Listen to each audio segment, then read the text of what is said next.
Bahasa menunjukkan bangsa.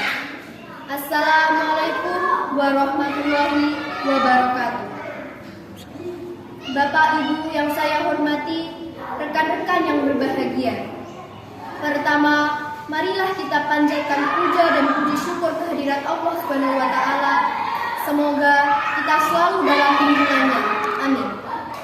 Pada kesempatan ini, saya akan menyampaikan pidato tentang penggunaan bahasa Indonesia sebagai identitas dan jati diri bangsa. Hadirin yang saya hormati, apa jadinya jika kita tidak mempunyai bahasa untuk saling berkomunikasi?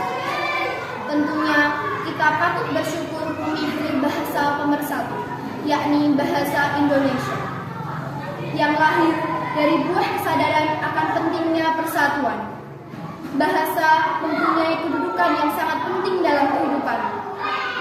Kita sudah menggunakan bahasa sebagai alat komunikasi sejak berabad-abad silam. Bahasa lahir bersamaan dengan terbentuknya masyarakat atau bangsa. Oleh karena itu, bahasa sangat terkait dengan budaya dan sosial ekonomi suatu masyarakat penggunanya. Tidak heran jika suatu daerah memiliki bahasa yang berbeda, padahal untuk maksud yang sama. Suatu bahasa dapat berkembang dengan pesat atau sebaliknya, secara perlahan musnah karena ditinggalkan penggunanya.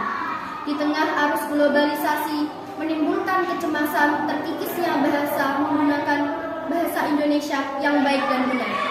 Kecenderungan masyarakat ataupun para pelajar menggunakan bahasa Inggris sebagai bahasa asing dalam percakapan sehari-hari semakin tinggi. Yang lebih parah, makin berkembangnya bahasa slang atau bahasa gaul yang mencampur adukan bahasa daerah, bahasa Indonesia, dan bahasa Inggris. Misalnya pada ujaran berikut, saya kalau cari info cukup browsing aja di internet. Dalam konteks percakapan sesama, teman mungkin bisa diterima. Tetapi jika bahasa tersebut terbawa dalam konteks resmi, inilah yang berbahaya. Hadirin yang saya hormati, dalam konteks tertentu, menguasai bahasa asing memang diperlukan. Akan tetapi, kebanggaan berbahasa Inggris atau bahasa asing lainnya jangan sampai mengikis kecintaan terhadap bahasa Indonesia dan bahasa daerah. Pepatah mengatakan bahwa bahasa menunjukkan bangsa. Jati diri kita sebagai bagian dari suku-suku di Nusantara dan sebagai bangsa yang mandiri tercermin dari bahasanya. Selain itu, penggunaan bahasa pun menunjukkan pola pikir kita. Semakin baik kita